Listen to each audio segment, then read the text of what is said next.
ઢોંગ ધતિંગ કરવામાં આવે છે તેની સામેનું છે, જે અંધશ્રદ્ધા ફેલાવવામાં આવે છે તેની સામેનું છે, જે જાદુગીરી કરવામાં આવે છે તેની સામેનું છે, જ્યાં ડાકીની સાકીની પિચાસીની જે કાંઈ ધૂણવામાં આવે છે તેની સામે છે. આ સિવાય અમારો કોઈ વિરોધ નથી. અમો જો સનાતની છીએ અને સનાતની તરીકે અમારે જે કાંઈ કાર્ય કરવાના થતા હોય તે અમે કરી રહ્યા છીએ. ધર્મનો પ્રચાર કરવાનો બધા ધર્મને અધિકાર છે, તેનો પ્રચાર ને પ્રસાર કરવો જ જોઈએ, એના અમે સમર્થક છીએ.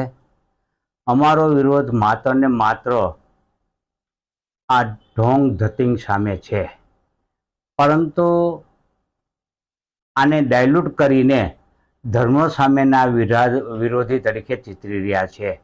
એ માત્ર ને માત્ર આ એક જે વિરોધને ડાયલ્યુટ કરવા માટેનો જ ઉપાય છે તેમનો. સોશિયલ મીડિયા દ્વારા, અન્ય માધ્યમ દ્વારા ગાળો આપીને, બીજી અન્ય રીતે આપે પણ વિડીયા જોયા છે, સોશિયલ મીડિયામાં ધૂમ મચાવી રહ્યા છે અને ધમકીઓ આપે છે અમુક યુવકો.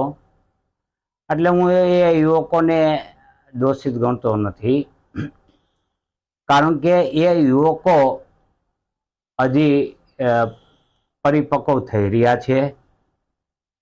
એમની ધર્માંધ અને ધર્મજનૂની બનાવવામાં જે કાંઈ વિચારધારા છે એ દોષિત છે, એ યુવકો દોષિત નથી. સનાતની વિરોધી હું એટલા માટે સાબિત કરી શકીશ કે વિરોધી નથી. મેં રૈયા સ્મશાનમાં શિવ મંદિરનું નિર્માણ કર્યું છે. મેં કૈલાસ, અમરનાથ જેવી યાત્રાઓ કરી છે, અન્ય ધાર્મિક સ્થળોની યાત્રાઓ કરી છે. હું ઘણા જે ભાગવત કથાના આયોજનો છે એમાં ભાગીદાર રહ્યો છો, પાર્ટિસિપન્સ કરેલ છે. એટલું જ નહીં, મેં દાન પણ આપેલ છે અને અનેક ધર્મ કાર્યમાં હું અગ્રેસર રહ્યો છું. ત્યારે સનાતન વિરોધી હોય તો આ પ્રશ્ન આવે જ નહીં. એટલે હું ખુદ ચુસ્ત સનાતની છું.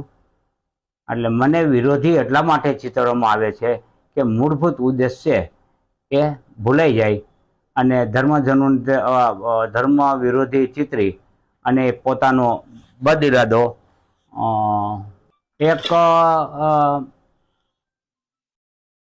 મોહિલ મોહિધરા નામનો બાલ્ય અવસ્થામાં એ બાળકનું અપહરણ થઈ ગયું છે. એનાથી એનો પરિવાર તો દુઃખી છે, પણ આખી રાજકોટની જનતા પણ દુઃખી છે. એ બાળક ક્યાં છે, કોણે અપહરણ કર્યું છે, બસ એટલું બતાવી દઈએ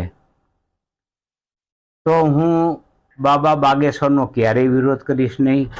અને વિરોધ કરેલ છે એની હું માફી માગી લઈશ, એના પગમાં પડીશ અને હું એનો ભગત બની જઈશ, હું એનો સમર્થક બની જઈશ. મારે મારા ઘરમાંથી કચરો સાફ કરવાનો હોય. સૌ જે ધર્મના અનુયાયીઓ હોય એ પોતાના ધર્મનો કચરો સાફ કરે. મારે બીજાના ઘરનો કચરો સાફ કરવા જવાનું હોય નહીં, એ એનો છે. આવો હરકતું લેવા હું ક્યારેય માગતો નથી અને લેવું પણ ન જોઈએ. સૌના ધર્મમાં જે કાંઈ ખરાબ હોય એ ધર્મના લોકોની જવાબદારી છે કે એમને સુધારે. મેં બધા ધર્મનો ઠેકો લીધો નથી, મારું માત્ર કામ સનાતન ધર્મનું છે. એટલે આવી બાબતો ઉજાગર કરી અને લોકો છે એ તમને વિરોધ કરતા ટાળે એવા પ્રયત્નો કરી રહ્યા છે, જે યોગ્ય નથી.